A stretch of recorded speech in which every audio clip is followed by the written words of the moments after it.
नमस्कार साथियों, स्वागत है आपका आज की इस नई वीडियो में। और आज हम जानने वाले हैं कि भारत में जो नोट छपते हैं उस पे महात्मा गांधी जी की तस्वीर कब से आने लगी है। वैसे अगर सोशल मीडिया पे देखा जाए तो बहुत तरह से सवाल उठाए जाते हैं लोगों द्वारा कि आखिर महात्मा गांधी की तस्वीर क्यों छापी जाती है, किसी और स्वतंत्रता सेनानी की तस्वीर क्यों नहीं छापी जाती।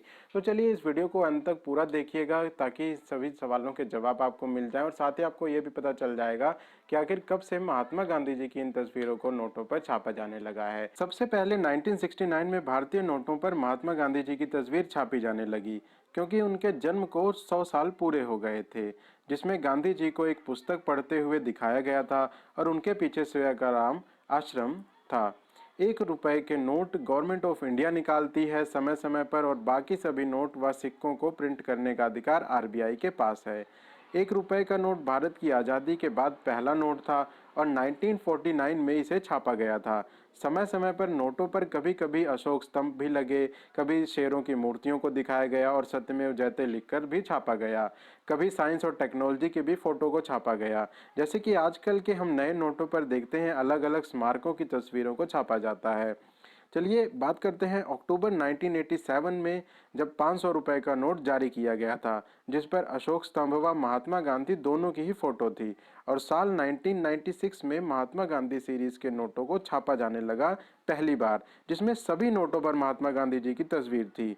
और फिर 2005 में भी ज़्यादा सिक्योरिटी फीचर्स के साथ इन नोटों को छापा गया और इन सभी नोटों को नाम दिया गया महात्मा गांधी सीरीज।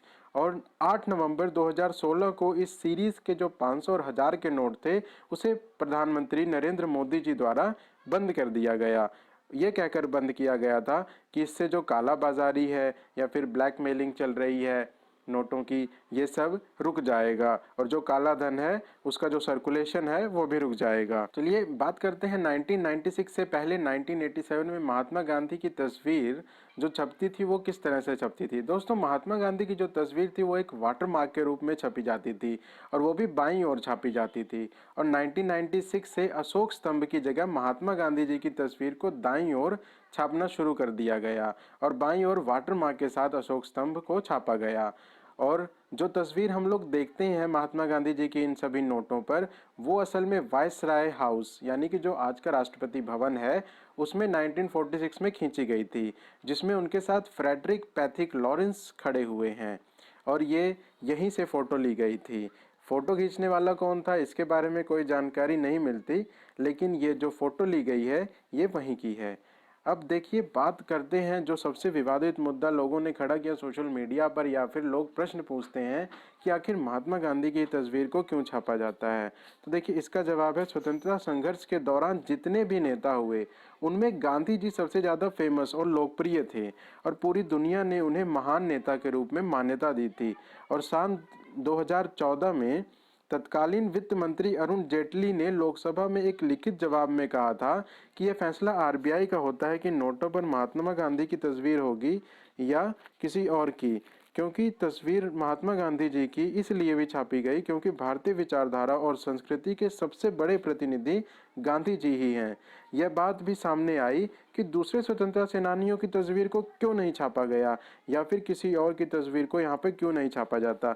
देखिए इसके पीछे लॉजिक ये है कि अगर मान लीजिए किसी एक पर्टिकुलर स्वतंत्रता सेनानी की तस्वीर को छापा जाता है तो किसी एक विशेष क्षेत्र के जो स्वतंत्रता सेनानी हैं उनका क्या क्या वो लोगों ने अपना बलिदान नहीं दिया, क्या उन लोगों ने देश के लिए कार्य नहीं किया था। तो इसीलिए इन जगहों को और इन सभी बातों को पीछे रखकर महात्मा गांधी जी को फ्रंट में रखकर और उनको देश का नेता मानकर उनकी तस्वीर को छापा गया, क्योंकि अलग अलग क्षेत्रों में विवाद पैदा हो सकता था यदि हम किसी एक पर्टिकुलर नेता या मंत्री या फिर स्वतंत्रता सेनानी की फोटो को छाप देते। अगर आपके सवाल का जवाब मिल गया तो दोस्तों जरूर इसे शेयर कीजिएगा ताकि और लोगों को भी इसका जवाब मिल सके अगर उनके दिमाग में ये सवाल कभी भी आया हो।